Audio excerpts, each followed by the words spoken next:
NASA ফকিন্নির পুত, ছোট লোকের বাচ্চা, এই সেই তো অনেক লোকজন নিয়ে সেরা পাম্পে এন্ট্রি নিছে স্লোগান ধরে। লাইভটা আগে থেকে শুরু, মানে লাইভে লাইভে সরাসরি লাইভ চলতেছে, এর ভিতরে আমাদের পাম্পে এন্ট্রি নিছে। তা আমরা যে জায়গায় বসে আড্ডা দিই, যে এই জায়গাটায় পাম্পে, এখানে এন্ট্রি নিছে। নেওয়ার পরেই উনি পুরা ফিল্মি স্টাইলে, মানে এমন হচ্ছে খলনায়কের মতো বাইক থেকে নেমে এসে আমার টিম মেম্বার আমিনকে থাপা দিয়ে ধরছে।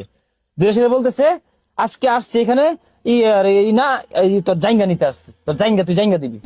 তাহলে আপনারা বলেন তার উদ্দেশ্যটা কি আসলে মানবিক কাজে ছিল, নাকি পূর্ব পরিকল্পিত ভাবে মানে সাজানো একটা করতে আসছে যে নাসাবাই টিম সহ নাসাবাইকে আজকে মানে ধুলিসাৎ করে দিব, তার ইজ্জত মানে নষ্ট করে দিব, তার মানহানি করব।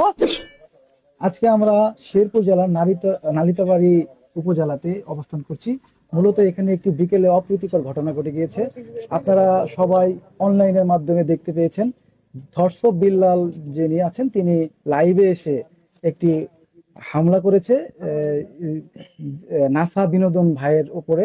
তার যে গাড়ি বহর আছে, বিল্লালের গাড়ি বহর আছে, সেই গাড়ি বহরে করে আমরা আসলে নাসা ভাইয়ের কাছ থেকে জানবো যে আসলে কি কারণে তার উপরে এই হামলাটা হলো। আপনি যদি একটু বলতেন যে আপনার উপরে কেন এই হামলাটা হলো। জি, মোটামুটি সোশ্যাল মিডিয়ায় যেটা চলতেছে, যেটা হইতেছে, অনেকে হয়তো বা মানে মানে ভুল বুঝতেছে, অনেকে হয়তো বা সঠিকটা বুঝতেছে। তো এখানে আসলে ওনার সমস্যাটা হলো, উনি এই যে আমাদের যে শেরপুর জেলার অধীনস্থ কনিমিয়া, তার যে একটা বিষয় নিয়ে একটা সামাজিক কাজ করার কথা, সেটা নিয়ে উনি কাজ করতেছে, দেন আমি কাজ করতেছি।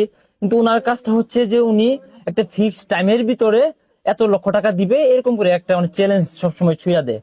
আমি তাকে বলছিলাম আর আগে যে এইভাবে আমরা ফিক্সড টাইম কেন, আমাদের 1 মাসে তো লাগতে পারে, আমরা 1 মাসে কালেক্ট করে দিব, আমাদের ধারা যতটুকু সম্ভব ওইভাবে করে দিব।